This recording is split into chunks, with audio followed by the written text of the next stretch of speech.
Good afternoon, and thank you to all of you for joining us to watch this video. I'm very thankful to Sarah for joining us today. Sarah, please would you introduce yourself and just tell us a little bit about your journey with linoprints up to now.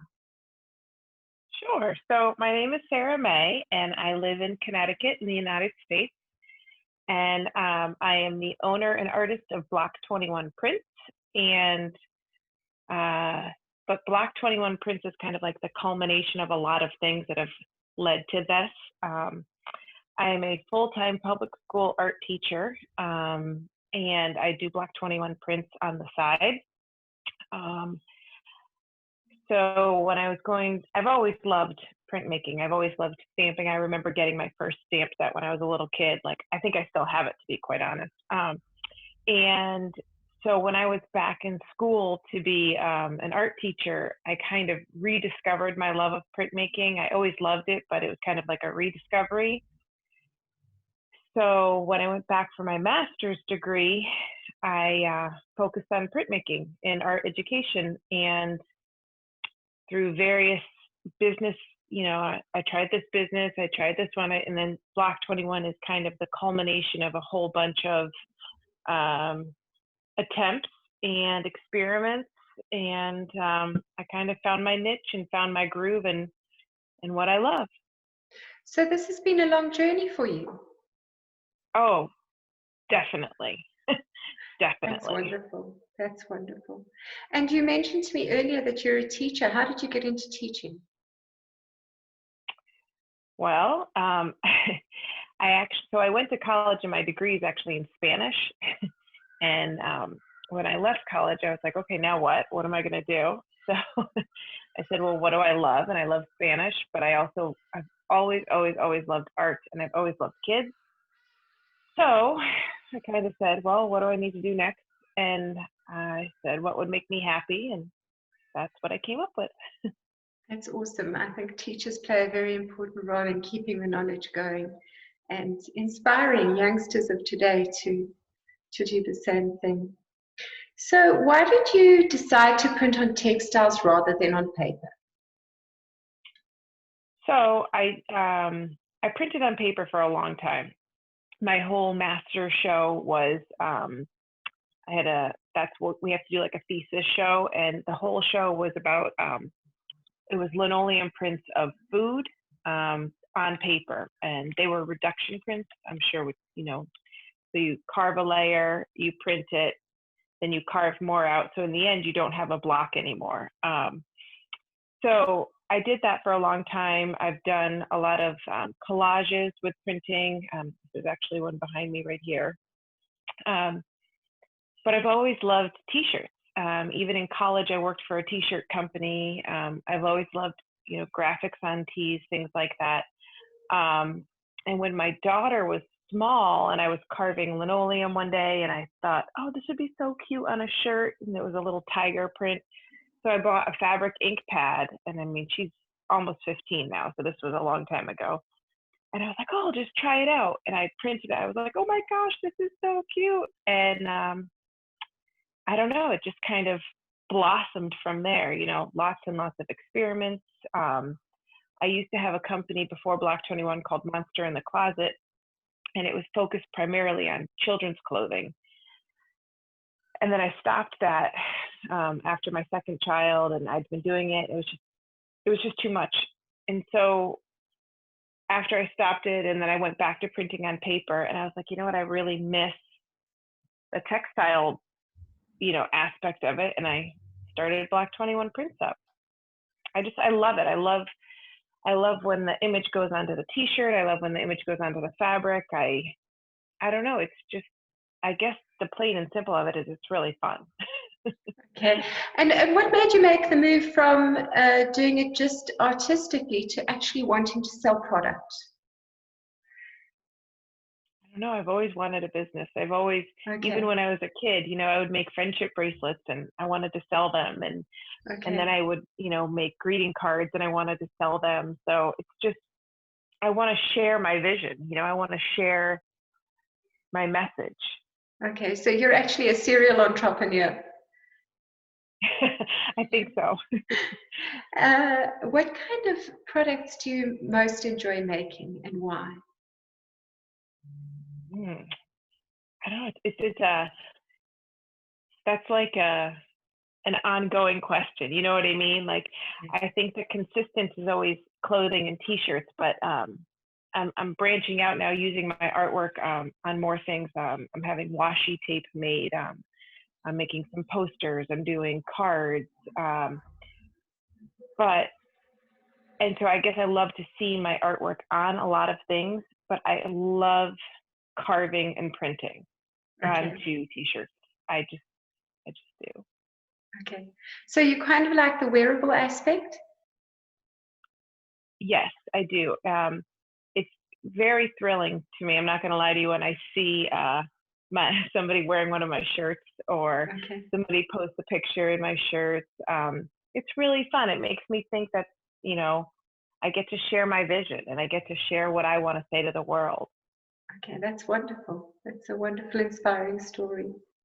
And why did you decide to do lino printing instead of screen printing on garments?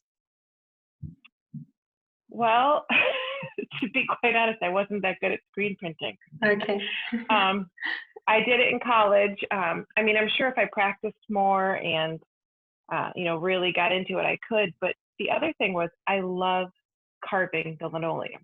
Okay. Like, it is, I get in a zen, it's very therapeutic. I love watching the transformation from the drawing to the block, to the carving, to the print. I don't know. It's like, I can't not do it. Every time I think, oh, maybe I'll try this or I'll try this, I always somehow incorporate linoleum printing with it. Okay. I know for myself, I found the screen printing, the screen almost separates you from the process in a way. I love the directness of that block straight onto cloth. I agree with that. And I also feel like with the lino cut, you get so much of the person with like those marks that don't show up in a drawing, or they don't show up in a screen. And also when you press, for me, I don't use a press, I just use me. When I press it onto the t-shirt or the fabric, whatever, if I'm making a banner or whatever I'm making, there's always like a hint of that person. Yes. A real human element. I love that. Does that make sense? Absolutely. It makes absolute sense to me, and I love that. It's kind of the same thing that lights me up about the process. I always found with the screen printing, my early days of screen printing, I actually did with an ex-boyfriend, and he would always try to expose in sunlight, and then he'd always leave it for an overcast day, and it would be an absolute train smash. And if we had a deadline, it was just so full of angst and so frustrating. So I love the fact that with the lino carving, I could just carve it and do it. There weren't any of these extra layers in between. And it's also like, you don't have to make the screen and then clean the screen and then take this, I don't know, there just seems so many more layers. And maybe that's just because I didn't enjoy it as much. I guess if you love screen printing, you don't care about all those little steps. But for me, the linoleum, the carving of it is just, and it's thrilling. That first print, even when I teach my students, I teach it every year to my 7th graders. And so in the United States, 7th graders are about 11, 12 years old. And even whoever I teach it to, they're just so excited when they carve it and then they see the first print. It's like, it's amazing. It's so fun.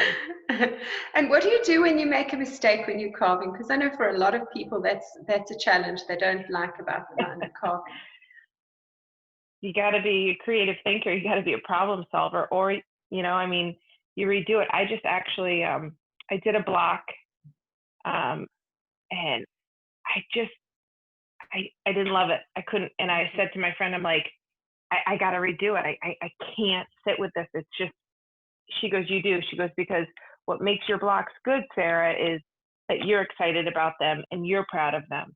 So actually what I ended up doing with the original block, because I use the soft cut linoleum, I don't use Battleship. I actually cut it up and used pieces of it for something else. So, you got to be a creative thinker and a problem solver. So you're more inclined to work it into the design if you can, rather than to try and glue bits back like some people do. Oh no, well, because I use the soft cut, you can glue it, but I'd rather it just be done. You know what I mean? Like all one, or Yes. and also if I'm gonna always see it. You know what I mean? If that mistake is there, I'm gonna see it. Yes. Yes. And do you work with oil-based inks or acrylics? I actually work with water-based. For my fabric printing, I work with Permaset Aqua. They're water-based ink. Super easy to clean, super easy to use. I do need to heat set it though, so I let it dry overnight, and then I spend a lot of time ironing. Okay, and have you tried alternative ways of heat setting? No, not really, because it works. Okay. And I do everything in my house too, so Yes. I don't have like a big room for a big like machine or whatever, Okay. and I don't know, it seems to work, so I guess Okay. if it's not broke. Yes, absolutely, absolutely. And what reference do you use for your prints? Do you find something that comes out of the inside of you, or do you look at other things and find inspiration there? Where do you begin? Both. Okay. I love words. I love quotes. Words are I tricky tend to because put you've got to carve them backwards. right, but yes, but I draw them forward. So I draw the image, and then I transfer it to the linoleum, so it transfers backwards. But I have gotten pretty good at drawing backwards. Okay. But when I'm carving them, I just see them as part of the design. Okay. And for beginners who are watching, how do you do that transfer? So I actually have my sketchbook right here. So I use a number 2 pencil, just like a regular, number 2 regular Ticonderoga pencil. And let's see if I have drawing here. So I will just draw, I'll just do a drawing, like here's a really basic drawing. And then what I do is I take the drawing and place it down onto the linoleum pencil side, kissing the linoleum. And I just rub the back with the pencil really hard. And because it's rubber and the pencil, the lead, it just transfers. Okay. So I do that, and then I go over it in Sharpie. Okay, so it's a very, very direct and basic way that you use. You don't use Yep. anything fancy. Nope. For a long. Go ahead. Sorry. That's the other thing I love about the process is that it's so analog. You don't need complicated stuff to make it work. Exactly, and I think that's part of what I really love about it is, I could go on the computer and I could print something off and I could make a screen of it, or I could even go print something off the computer and transfer it to the linoleum. But like, I love nowadays we're so computer and so much on our phones and things like that, which I am, don't get me wrong, but this is direct. This is Yes. from my brain to my hand to the pencil to the paper to the line out. It's very human. Yes, yes. I actually discovered by accident, because I too am a teacher and I used to travel to teach. And the one day I had a piece of artwork that I'd printed out on my printer at home, and it had gotten wedged in between the stack of blank lino blocks. And the car stood in the heat that day. And then afterwards, when I peeled the paper off, I found that the ink had stayed behind on the block. And it was like an easy way to actually transfer the image. But yeah, isn't that cool? It's very print. cool. I mean, yes, it's a print to start the print. yeah. I actually also like to sometimes just carve and see what I end up with when I'm making designs. Yeah. Do you ever do Happy that? accident. On occasion, not always. Okay. And what do you enjoy the least about the process? The least, when I mess up. I don't like So I've just been printing on some baseball hats, and it was obviously a learning curve. And so I ended up going through a bunch of hats, and that was super frustrating to me. But you got to get there somehow. So that's frustrating. Cleanup, I don't love cleanup.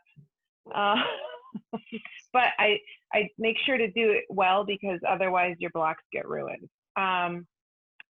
What do I least? I'd have to say that, the messing up and the cleanup. And what were your challenges with the baseball caps? Well, it's not flat.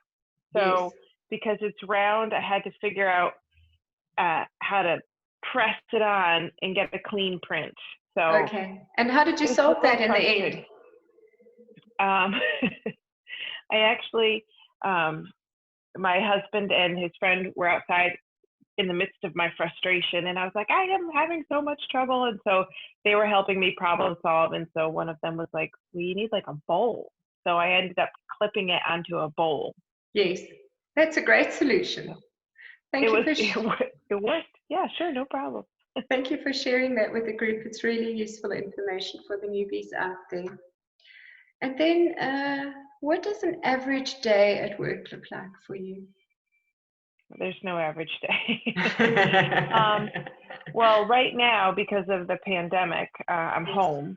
Okay.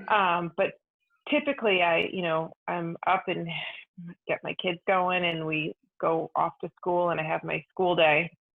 And when I come home, homework, dinner, things like that. So kind of I find pockets to work, drawing, transferring, carving. Just, it's a lot of times when I'm teaching, it's pockets of time and finding it. And then on the weekends, I typically will get up early and print, and then go about my day. So it's usually Saturday and Sunday mornings I do a lot of the artwork. But now that the pandemic's here, it's still pockets because I'm teaching online. But it's just a little bit different now. And how long do you think this lockdown is going to carry on there where you are? Oh gosh, I don't know. It's sad, and it's heartbreaking, and I don't know. So if somebody wants to buy your products, where can they look for them? So I'm on Etsy under Block21Prints. I definitely ship worldwide. Awesome. Yes, definitely. And during when we're not in pandemic, I do a lot of markets. But I'm trying to go more online now. So that's where you can find my stuff. That's awesome. And are there any other links you'd like to share with us, like Instagram or anything like that? Yes, I love Instagram. I'm on Instagram as Block21Prints, and also on Facebook as Block21Prints. Okay. And what advice would you give to somebody who's thinking about starting a business like this? Starting a business or lino, or both? Both. If you want to start linoleum, I say just do it. Just start. Don't worry about how good it is. I look back at my initial attempts, and they're cute, but I've evolved, and you can only do that by starting. And don't worry about comparing yourself. You can compare yourself in order to get better, but don't compare yourself in order to, push yourself down, Yes. Compare, I guess, in order to get inspired. That's so great. that would be my advice to lino cut. And then as far as starting a business, I guess just do it. Same thing. I mean, I ask a lot of questions of people. I read a lot of books. I give it a shot, I guess. I mean, what's the worst that can happen? I mean, here's the other thing too, is I have a full-time job. So I don't have the pressure of I need to sell a t-shirt to buy my groceries, so I do have that comfort. And yes. So in that aspect, I feel very secure. Okay. So I would not be the person to ask about starting it full-time. because Okay. I feel like I can't guide someone that way. Okay, and so you don't make enough off the business to stop your full-time job? No, but I also don't do it full time. Okay, okay. And I also really enjoy teaching, and I love going, to have my job. That's who I am. Like, I like the security and the, Yes. that. So. And how do you think we could get more people to actually buy lino printed products? I think just sharing. I think sharing and talking about it. And I think what people like and don't understand as much, because whenever I do a show and I say, this is my artwork, and they say, oh, that's really nice. And then I say, I carve and print everything one at a time. They go, what? And when I explain to them what I do, they're like, wow, that is really cool. And they really stop to look. So I think that sharing and educating about what it is we do and how it is truly handmade. And it's not like, listen, I go to the box stores, Old Navy, Gap, I love them. And I buy t-shirts there too. However, I don't mind spending my money on something that's handmade because I know it is handmade. I know it is coming from a person, So I think that educating and sharing and telling people how we make them is so important, and that it's one of a kind. It's not just this mass-produced thing. And have you ever actually done a demonstration at a market where you show people how you're doing it? I bring props, like I bring blocks to show people, and I'll bring a brayer. Okay. I have not done the live demonstration because I just haven't had like somebody to sell while I'm doing that and things like that. And yes. It is a little messy, but I guess I could do it. When I used to do markets, I used to print a business card. And that's cool. I would actually print them on the stand. And people would get super excited about walking away with something that was kind of hot off the press. That's a brilliant idea. It was a great gimmick for a long time. People still come to me and go, I've got this piece of fabric that I found in a drawer. I never threw it away, and now I need something. And they contact me years later. Yeah. So that's the end of the interview, Sarah. Thank you so much for giving of your time to share your journey and your experience with our group. What do you enjoy about our lino group? Oh, thank you. Thank you. What do you enjoy about our lino group? Oh, I love seeing everyone's creation. Okay. And I also love sharing the passion of linoleum printing and cutting. And it's, I think we were talking earlier about how there's a lot of groups with linoleum on paper or silk screen. And when I was starting out, like, I didn't have anybody to talk to about this. And I felt very isolated. And I felt very much like sometimes if I did find someone, they didn't really want to share their information. And I'm the type that's like, hey, listen, you want to do it? I'm going to help you learn how to do it. This is the ink I use. This is the brayer I use, because everybody's going to approach it differently. And I love how open the group is, and I love helping other people. I mean, and I'm learning from other people too. So it's a really welcoming community. Yeah, I'm delighted I'm able to create that. For me, that was also in South Africa. I've been kind of a lone voice in screen printing in block printing since 1993. And it's very, very nice for me to actually talk to people who get it. Yes, absolutely. And problem solve too. It's nice to problem solve with people who understand the process, and to share, this worked for me, this didn't work for me, things like that. Yeah. Thank you so much for your time. I appreciate it so very, very much. Have a beautiful day. You too.